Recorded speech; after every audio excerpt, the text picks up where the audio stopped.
Blue ocean, golden sand, green palm trees, fresh fruit. This place is like a paradise. It's good that Luke finally went on vacation. He's sunbathing, drinking cocktails, and enjoying life. Such a perfect day. Maybe too perfect. Luke's smile disappears. Nothing is real. Two signs indicate that Luke is dreaming right now. What are these signs?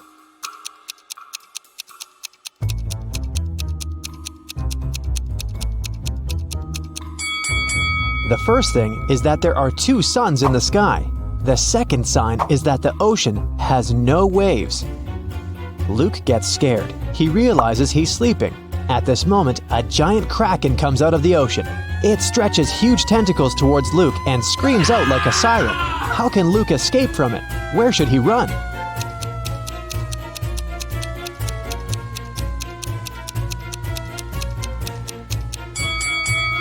There's no need to run anywhere. This is a dream, and the kraken can help Luke wake up. The monster grabs the guy, and he opens his eyes and realizes he's in a laboratory.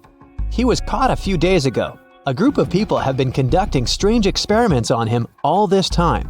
It wasn't the kraken he heard, it was a real siren.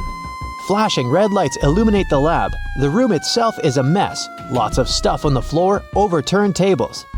There are no people, only pictures of some scientists on the wall.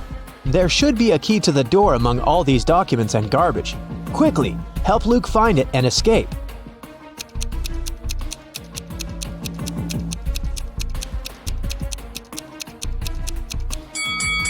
And the key is hidden, not here. It's not needed. The door isn't locked, see? Luke is about to leave the lab, but wait, what does he need to take with him? Look around the room. He can only take one item.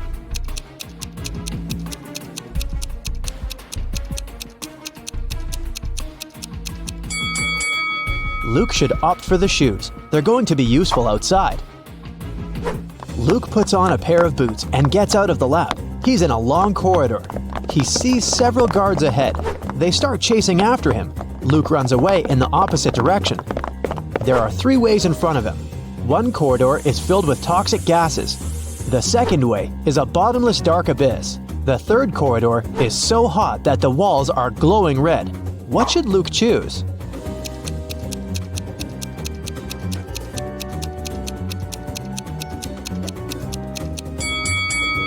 The second hall with a chasm. See how the light gets reflected from the abyss? This means there's a glass floor covering it, and Luke can walk on it. Luke runs through the second hall and finds himself trapped. Several guards are standing there and everyone is looking at him. It seems like there's no chance of getting out, but wait a minute, the guards are not dangerous. Why?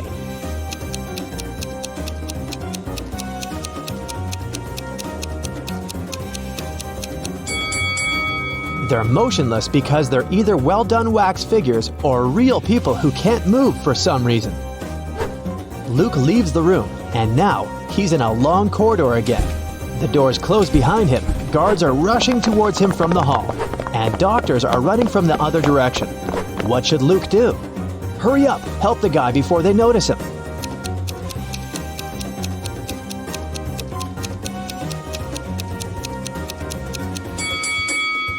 Do you see a laundry basket? There are white coats there.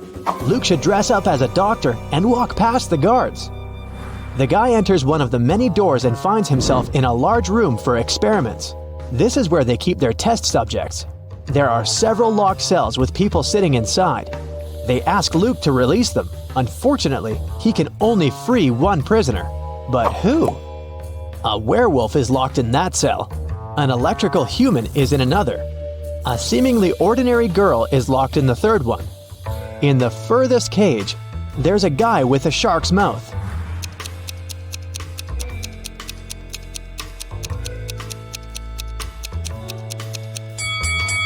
Luke should save the girl. Come on, all the other prisoners are scary monsters. Did you expect a trick?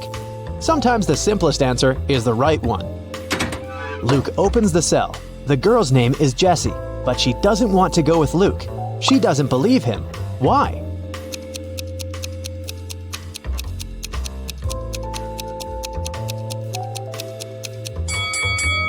Because Luke is wearing a lab coat, he explains to Jesse that he put on these clothes to remain unnoticed.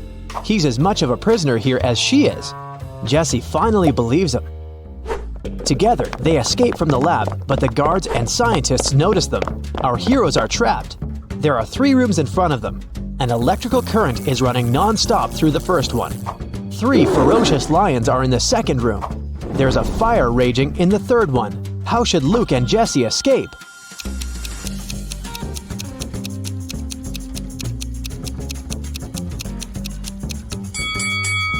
They don't have to enter any of these rooms. In the corridor above them, there is an open ventilation hatch. These guys should help each other get in there. They crawl through the vent for a few minutes. Finally, they reach the elevators. But the heads of 2 creatures have got stuck in the elevator doors. One of them is a werewolf. The other is a zombie. Jesse and Luke can only save one of them. Who will survive without their help?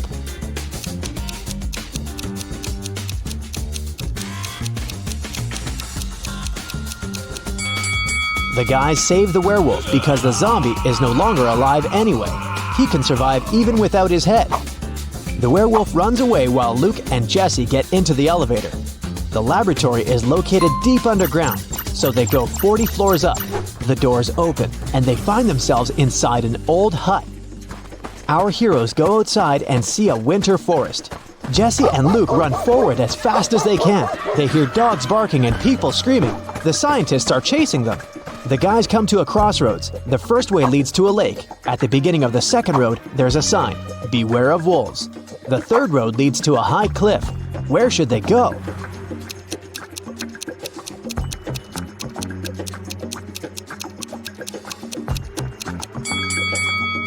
It's winter now, so the lake is frozen. Luke and Jesse run across the lake and find themselves in a clearing. 2 guys are standing there. Both of them seem normal. They ask Luke and Jesse if they can come along. Luke feels that one of the guys is not who he claims to be. How can he figure out which one it is?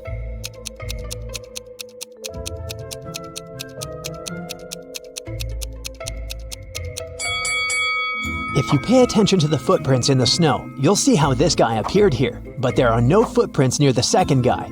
How did he get here? It's suspicious. Jesse and Luke agree to take along the first guy. His name is Max. He says he's also escaped from the lab. He knows there's a road somewhere nearby, so they decide to find it. They wander through the forest for several hours. No one seems to be chasing them anymore. But now, they have a new problem. They're cold and hungry. Sometime later, they see a small house where they can warm up. But the door is locked. Where's the key?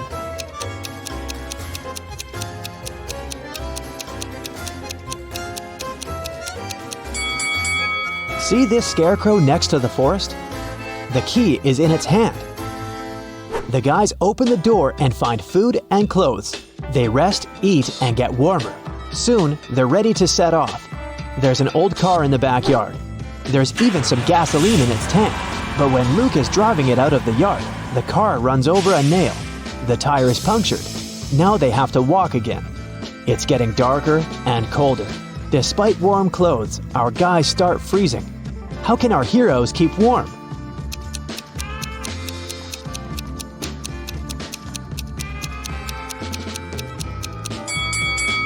There are old dry leaves, moss, and grass under the snow. Luke, Jesse, and Max put all this inside their clothes. Yeah, they stain their t-shirts and sweaters, but they also create an additional layer of protection against the cold. Finally, they're near the edge of the forest. Through tree branches, the guys see a road illuminated by moonlight. They're saved. Now they only need to catch a car.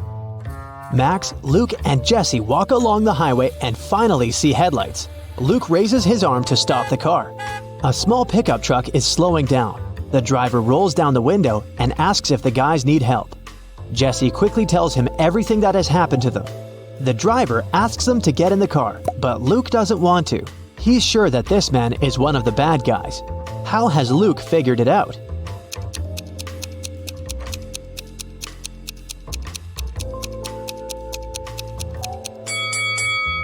When Luke woke up in the lab, he paid attention to the pictures of the scientists on the wall.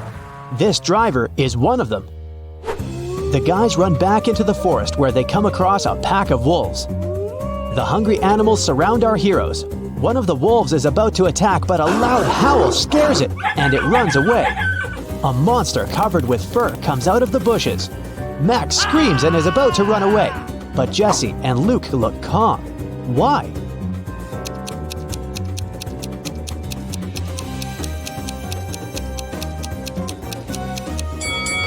Because this is the werewolf our heroes rescued from the elevator. They follow the monster. It leads them to a safe place. This is a small village hidden deep in the forest. Creatures that don't look like humans live here. Werewolves, bird people, merfolk, and humanoid trees. They used to be people, but the scientists changed the structure of their DNA. Now these creatures are going to destroy the laboratory to take revenge. While Luke, Jesse, and Max are resting, you have time to check your score and find out how useful you've been in this adventure. 0 to 3 points. Luke wouldn't have gotten out of the lab if he had listened to you. It's still difficult for you to get out of tricky situations. Maybe you were too nervous. Or perhaps you should work on your ability to focus. 4 to 7 points. You've been helping the guys get out of trouble pretty well, but still, this is not enough to become a team leader. You'll definitely get better after a little more practice. 8 to 11 points. You can find a way out of almost any difficult situation and deal with any problem. Just a bit more, and you will become a perfect leader. 12 to 15 points. You're a real hero. You can successfully overcome any difficulties and lead large groups of people. Don't lose your focus. It'll help Luke and his friends in their next adventures. 16 to 17 points. You're the best of the best. Problems don't scare you. They entertain you. Freddy is one lucky guy. He works at a chocolate factory as a night guard. Once, he was checking the factory as usual. He noticed that someone had stolen several boxes with exclusive chocolate candies. The next morning, Freddy questioned 3 suspects. Jason, a pastry cook, said that he'd finished his shift at 7 p.m. and gone home right away. His wife couldn't confirm that he stayed indoors all night. Harry, a delivery guy, said, "I don't eat chocolate at all. Even the smell of it gives me a severe rash." And Peter, a cleaner, said, "Yesterday I was cleaning the warehouse. I found one chocolate candy on the floor and ate it. I'm so sorry. Please don't fire me." Who is the thief?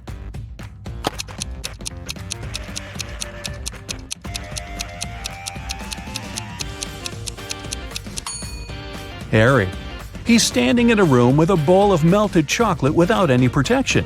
He would have a rash if his allergy was real. Another working day at the chocolate factory. Jason decided to prank Freddy and covered a raw chicken egg with a layer of chocolate. Then he wrapped it and put it among real chocolate eggs on a tray. When Jason brought the chocolate eggs, Freddy spotted the fake one immediately.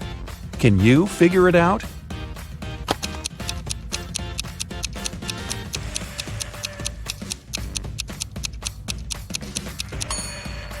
The real chocolate eggs are hollow inside, so they were rolling all over the tray when Jason was walking. But the raw egg is heavier, and it didn't move much. Well, Freddy decided to pay Jason back. He dressed up as a ghost to scare him. But suddenly, several real ghosts appeared in the room. Can you figure out which of these ghosts is Freddy?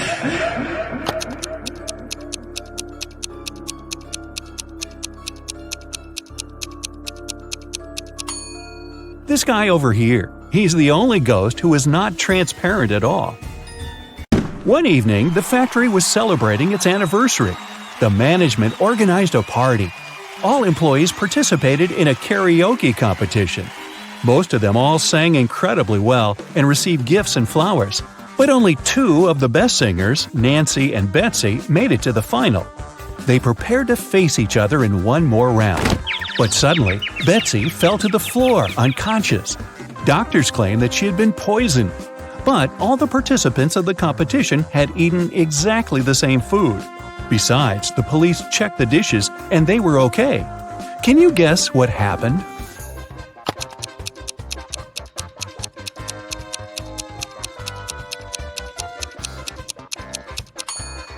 Someone poisoned Betsy's flowers. Next day, Freddy came to work as usual.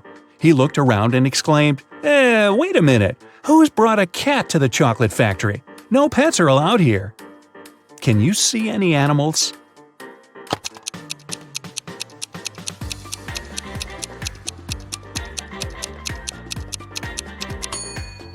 Here it is.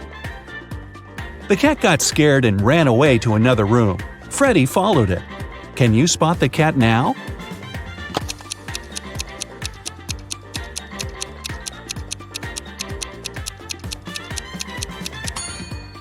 It's hiding over there. And again, Freddy failed to catch the cat. It ran out of the building and hid in the garden. Can you help the guy find the cat?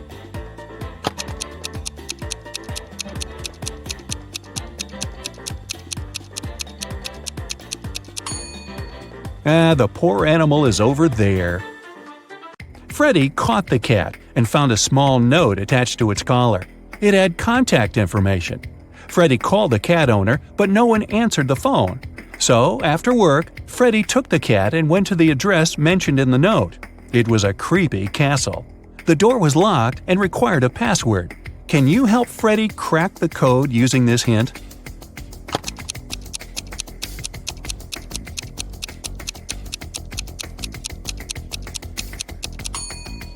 The password is rainbow. A gloomy old man greeted Freddy inside the castle. Freddy expected that he would thank him for bringing the cat back, but the old man began to laugh evilly and locked all the ways out. Then he said, "If you manage to complete 3 tasks I give you, you will get $1 million. But if you fail, you'll stay in my castle forever. Here's the first task. Help me find my glasses among all these vegetables." Can you help Freddy?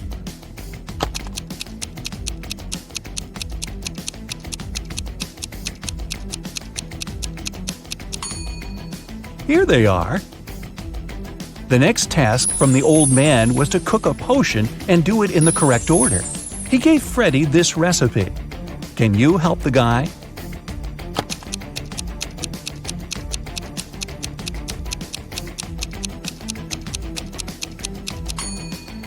First of all, you gotta put curry. Then go for blueberries to make the potion look greenish. And finally, add tomatoes to make the potion look brown. As for these vegetables, Freddy doesn't need them. And the third task is to find a book in this messy room. Can you see it?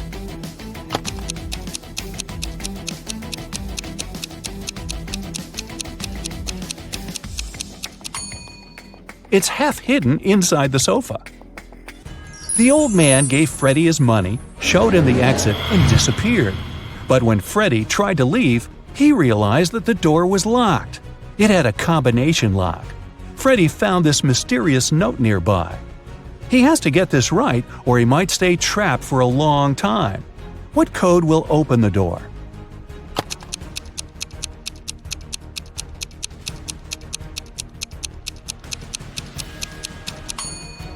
"2361.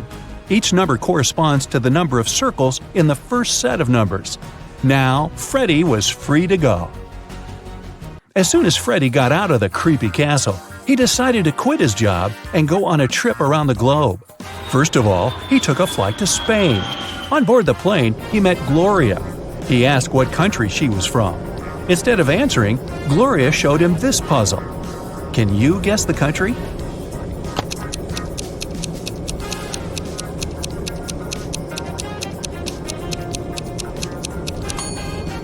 That's right, she's from Ireland. Then Gloria asked Freddy what country he was from, and he showed her this puzzle. Can you guess his country?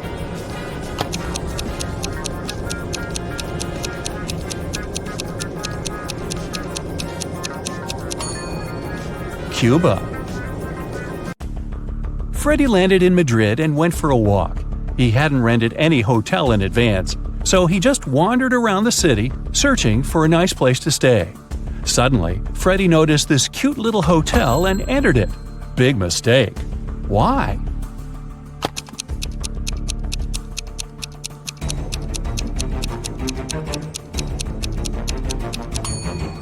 See this zombie in the window? This place doesn't look safe.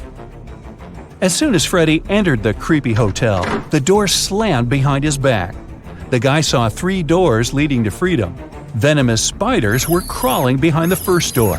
Behind the second door, arrows were flying at head height. And behind the third door, there was a black hole. Which door should Freddy choose?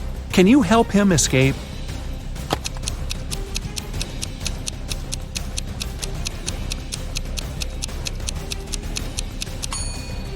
He should choose the second door. He can crawl under the arrows. After his adventure, Freddy decided to have lunch in the local cafe. But something's definitely wrong here. Can you figure out what it is?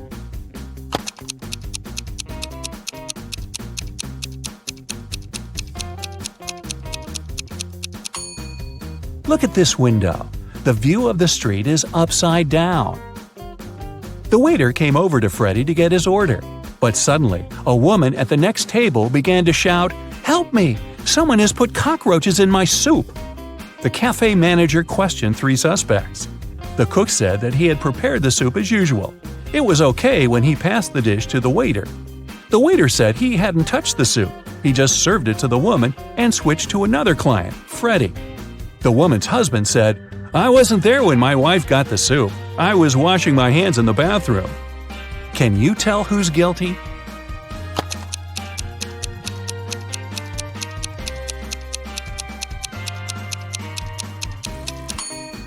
No one. Take a look at the ceiling. The cockroaches crawled out of the ventilation and several of them fell into the lady's soup. Freddy used a special app to rent a luxury apartment in Madrid. He found 3 options that he really liked. Mariana offered a cozy 2-story studio with a beautiful view. Diego had a penthouse near a park. And Camilla offered a high-tech villa. Which option should Freddy choose?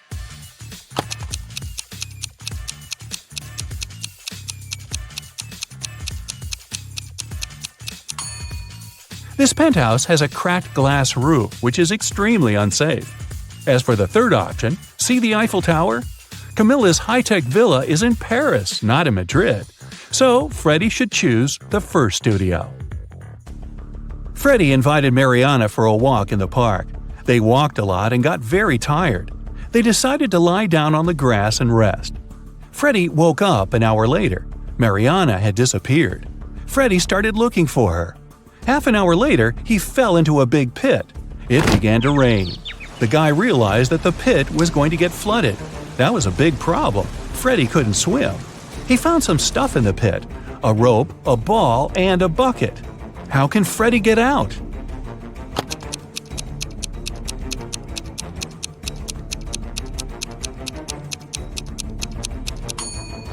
The ball will float up to the surface, and so will Freddy if he holds on to it. Freddy kept looking for Mariana. He came across a wizard's castle. The wizard had caught the girl and turned her into a frog. Freddy had to help her. The guy and the Mariana the frog found the wizard's book of potions. It described all the necessary antidotes. But first, the guys needed to understand which potion the wizard had used on Mariana. Freddy looked through the book. The first recipe included a slice of pumpkin, a slice of green apple, an orange wedge, and half a kiwi. The second recipe required a chamomile petal, 3 garlic cloves, and half of a red apple. The third potion should contain an orange wedge, a garlic clove, a banana peel, and a chamomile petal. Which potion did the wizard use?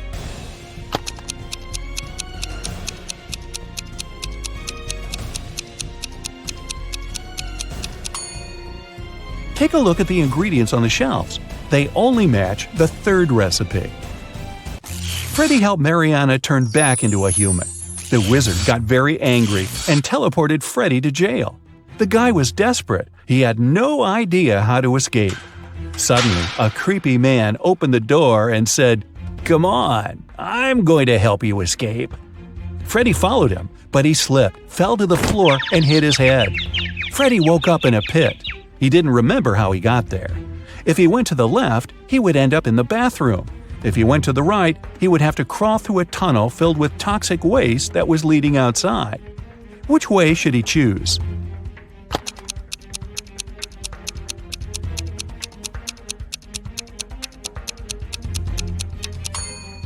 Freddy should go to the right.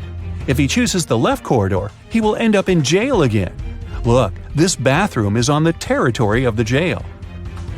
Freddy escaped, took a shower, and called Mariana right away. The wizard picked up the phone and said, "I have created enough evil clones of Mariana. I don't need her anymore. You can take her home now." Freddy rushed back to the wizard's castle and saw 4 Marianas. Can you help him find the real girl?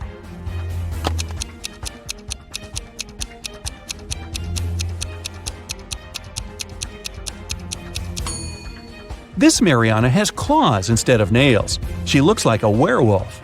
This one has very sharp teeth and ears. She's probably a vampire. This lady has scales on her face. She's a mermaid. So the real Mariana is over there. Uh-oh, Tommy was exploring old caves outside the city when he got trapped in a mysterious dungeon. There were 3 ways out, but only one of them was safe. Behind the first door, a fire was raging. Behind the second door, there was acid rain, which could melt any substance within seconds. Behind the third door, there was a huge brown bear that hadn't eaten for 2 years. Which way should Tommy choose?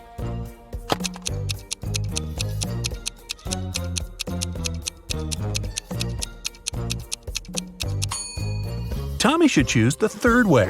No animal can go for 2 years without food and survive. Barely.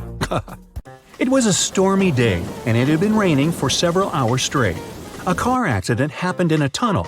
The yellow car crashed into the red one. The driver of the yellow car said it had been raining so heavily he hadn't seen anything, so the accident wasn't totally his fault. But the police asked the man to stop lying and claimed it was all his fault. Why?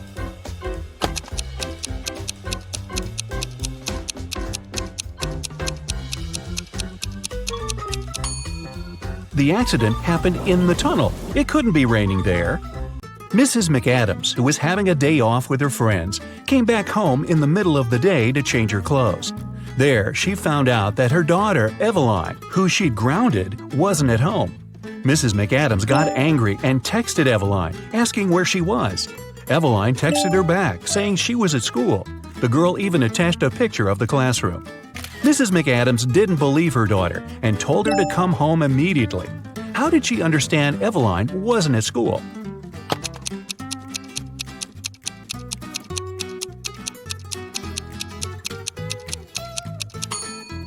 Look closely at her cell phone. It's Sunday.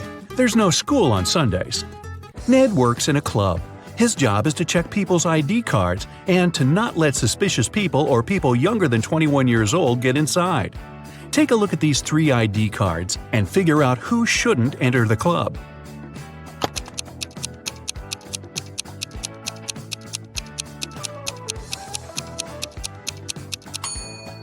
The first person is already 21, and nothing else looks suspicious in his ID. The second girl seems alright too. It's written that Brielle was born on September 31st. But such date doesn't exist. Her ID must be fake. Mrs. Cabell is the owner of a small company producing expensive designer cups. On Friday, when the working week was finally over, she got a call from her bank. The woman found out that someone had stolen all the money she had saved. Mrs. Cabell realized it must have been one of her workers, so she asked each of them what they had been doing that day. Sloan, a sales manager, said she had been talking to their clients and looking for new ones. Atticus, a potter, said he always made 1 cup a day, and he showed all the cups he had done that week. Sierra, a designer, said she had been working, but she also admitted she hadn't been really productive that day because of some family issues. Who lied?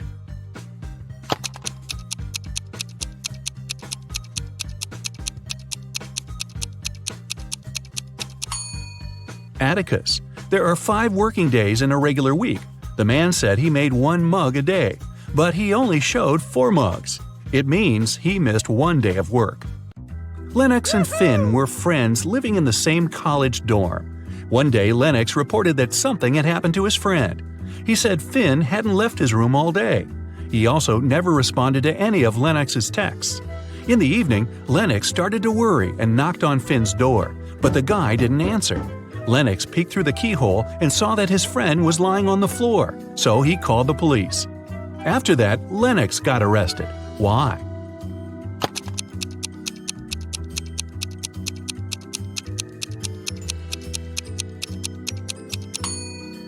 Lennox has a bandage on his right eye, but the keyhole is located in such a way that it's only possible to look inside with the right eye. It means the guy couldn't do it. He simply knew what had happened. Esme was having a walk in the forest and got lost. For about the 20th time. Hey, don't ask. Anyway, she found the witch's house, walked in, said hi, petted the cat, and asked the witch to show her the way home. But the witch had a problem. She was learning a new spell and accidentally did something strange to her chairs. On the bright side, she now had a riddle for Esme to solve. The witch had 20 chairs. Now, some of the chairs only had 2 legs, and half of the rest had no legs at all. How many legs did all these 20 chairs have in total?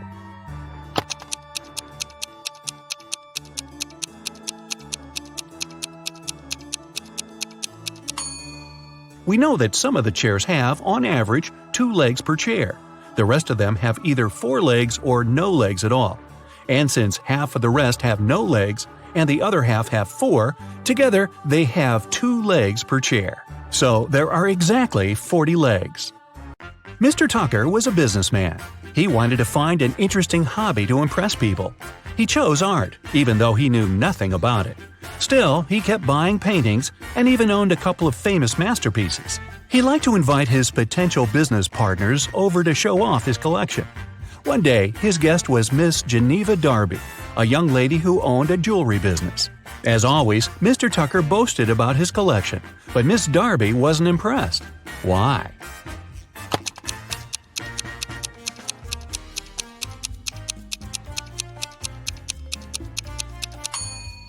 Look closer at this supposedly 16th century painting.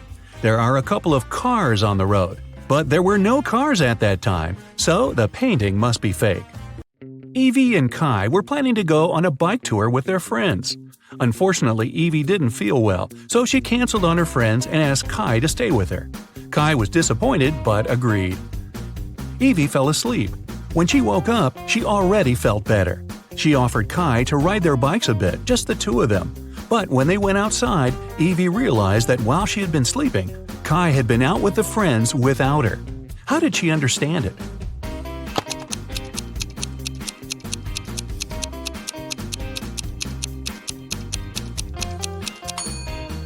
Look, Evie's bike is all wet. It must have been raining while she was asleep. But Kai's bike is dry. It means that he used it and then wiped it off. Or maybe he wasn't even in the area when it was raining. 2 weeks ago, a bank was robbed, but the robber hadn't been found yet. A phone call woke Detective Callum up in the middle of the night. His colleague reported that a farmer had found the money. When the detective arrived, he questioned the farmer. The man said, "I argued with my wife and went outside. That's when I found a bag with money in a cornfield." Detective Callum asked if the farmer had noticed anything suspicious before. The farmer replied, "About 2 weeks ago, before going to bed, I looked out of the window. I saw a man walking through the field. It was a full moon and I could clearly see his silhouette. But there wasn't enough light to notice more details about him." The farmer was arrested. Why?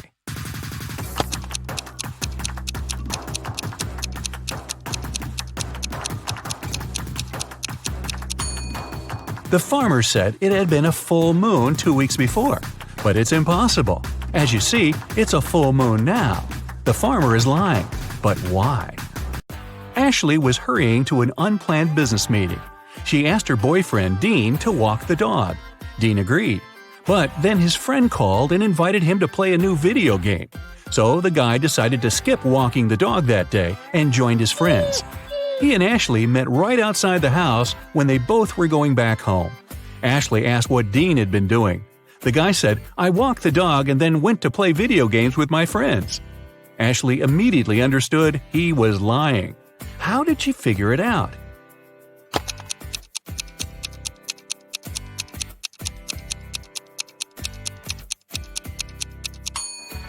It's winter.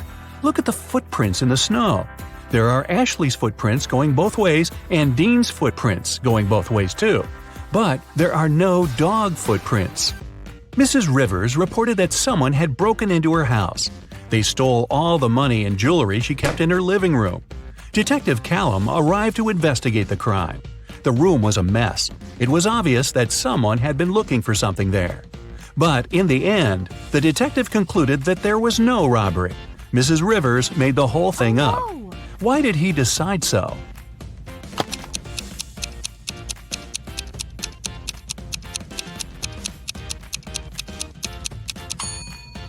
Look at this very expensive and fragile tea set lying on the floor.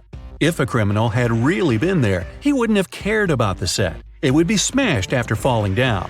It seems that when Mrs. Rivers was staging a robbery, she didn't feel like breaking her expensive tea set. Viviana and Malcolm were working outside. Malcolm was repairing the roof, and Viviana was working in the garden. Suddenly, a hammer fell from the roof and hit Viviana on the head. She was taken to a hospital, and the police came to figure out what had happened.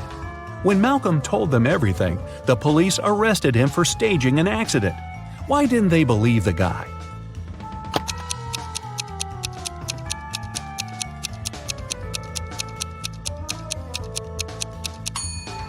Viviana was working right next to the house. She was sitting under the roof. If the hammer had fallen accidentally, it would have slid down the roof and fallen behind the woman's back. It could hit her only if someone threw it at her on purpose. Well, that's not nice.